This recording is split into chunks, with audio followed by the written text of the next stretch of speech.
کرتا ہوں درجہ رابعہ سے تعلق رکھنے والے طالب علم حمدان اسماعیل صاحب کی خدمت میں عرض گزار ہوں مائک پر تشریف لائیں اور اپنے خیالات کا اظہار فرمائیں جن کا موضوع ہے اسلام اور سیاست۔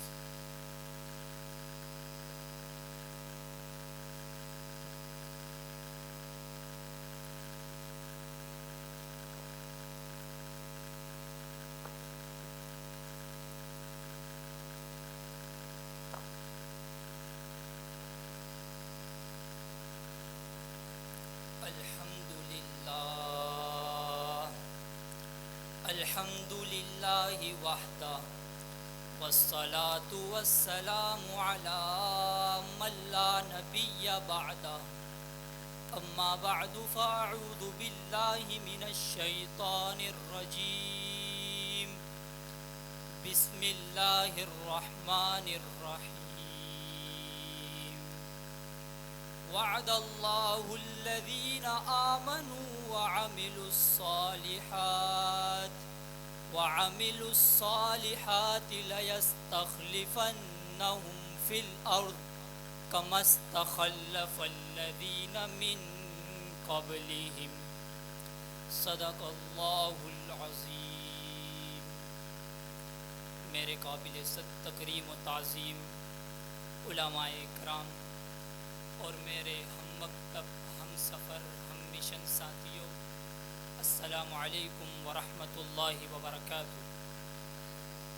آج کے اس سلسلے تقابلی میدان میں بندہ جس عنوان کو منتخب کر کے حاضر ہوا ہے وہ اسلام اور سیاست کے عنوان سے معنون ہے۔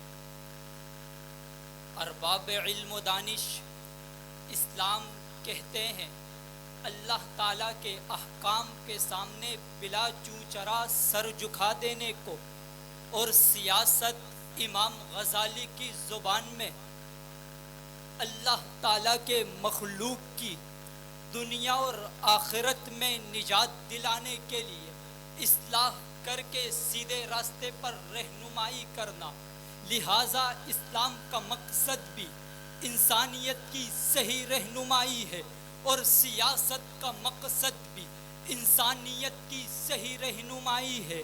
تو اس اعتبار سے دونوں میں لازم اور ملزوم کا رشتہ ہے۔ سیاست کی مثال بغیر اسلام کی ایسی ہے جیسے بغیر روح کے بدن کی مثال ہے۔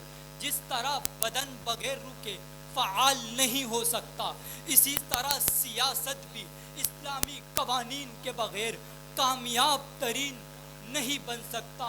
جبھی مفکر اسلام علامہ ابو الحسن علی الندوی اپنی شہرہ آفاق کتاب ماذا خسر العالم بانحطاط المسلمین میں لکھتے ہیں کہ سبب من اسباب انحطاط المسلمین فصل الدین عن السیاسہ، کہ اس کے مسلمانوں کے زوال کے اسباب میں سے ایک سبب یہ ہے کہ انہوں نے سیاست کو دین سے جدا کر دیا۔ مسلمان تو مسلمان، مستشرقین بھی اس بات کے قائل ہے کہ سیاست اور اسلام آپس میں لازم اور ملزوم ہے۔ چنانچہ دکتور شاہ کہتے ہیں کان النبی صلی اللہ علیہ وسلم فی نفس الوقت رئیسا للدین و رئیسا للدولہ، پاک پیغمبر صلی اللہ علیہ وسلم بیک وقت دین اور سیاست دونوں کے قائل تھے۔ پاک پیغمبر صلی اللہ علیہ وسلم دین اور سیاست دونوں کے قائد تھے۔ توماس ارنولڈ کہتے ہیں آپ صلی اللہ علیہ وسلم نے قانونی اور سیاسی نظریوں کی مثال پیش کی ہے کہ پاک پیغمبر نے عرب کے خونخوار اور جگڑے ہوئے معاشرے کو ایک ایسی سیاسی نظام دی جس کے نتیجے میں پاک پیغمبر ایسا نظام پیش کرتے ہیں کہ جس کی مثال رہتی دنیا تک کوئی پیش نہیں کر سکتی۔ تو اپنے مساوات کا درس دیتے ہوئے فرمایا ایھا الناس ربکم واحد لا فضل لعربی علی عجمی ولا لأحمر علی اسود ولا لأسود علی احمر الا بتقوی، کہ پاک پیغمبر صلی اللہ علیہ وسلم فرماتے ہیں کسی اجمی کو عربی پر کوئی فضیلت حاصل نہیں ہے، فضیلت حاصل ہے سو تقوی کی بنیاد پر ہے. پاک پیغمبر نے رنگ و نسل کی بنیاد کو مٹا کر مسلمانوں کا رشتہ اسلام سے جوڑ دیا، جبکہ آج کل کے نام نہاد سیاستدانوں نے اسلام اور سیاست کے درمیان تفریق کر کے انسانی حقوق کی دھجیاں اڑا دی. سوشلزم، کمیونزم، سوشلزم کی بنیادیں رکھ کر انسانی حقوق کا جنازہ نکال دیا. انسانی حقوق کا جنازہ نکالتا، جس کا نتیجہ کیا ہے؟ آج اسرائیل کا فلسطینی عوام پر ظلم اور بربریت کی اصل وجہ بھی یہ ہے کہ ان کی سیاست اسلامی قوانین سے آ رہی ہے. جبھی تو اقبال نے کہا ہو جدا دین سیاست تو رہ جاتی ہے جنگیزی.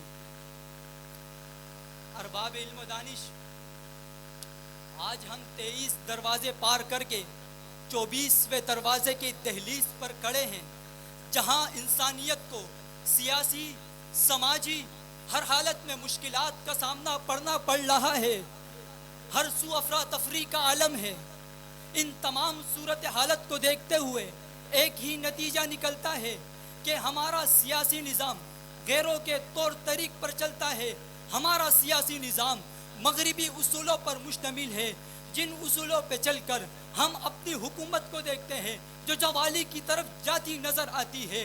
آج کل کے حکمرانوں کو دیکھو تو کیا نظر آتا ہے کہ اب قانون اپنی جیب کی گھڑی قرار دیتے ہیں، قانون کو اسلام سے الگ کر دیتے ہیں. اس کا کیا نتیجہ نکلتا ہے؟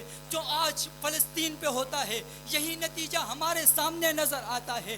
لیکن اگر اسلام اور سیاست ایک ساتھ مل جائے تو عمر عبدالعزیز کے دور حکومت کی طرف چلتے ہیں کہ بھیڑ اور بھیڑیا ایک ہی تالاب سے سیراب ہوتے نظر آتے ہیں. تو افغانستان کی طرف جا کر دیکھتے ہیں تو ہمیں نماز کے اوقاتوں میں دکانیں بند نظر آتی ہے، جو ہمیں یہ درس دیتے ہوئے نظر آتے ہیں کہ اسلامی قوانین پر چل کر اپنی سیاست کو اسلامی قوانین پر ڈالے.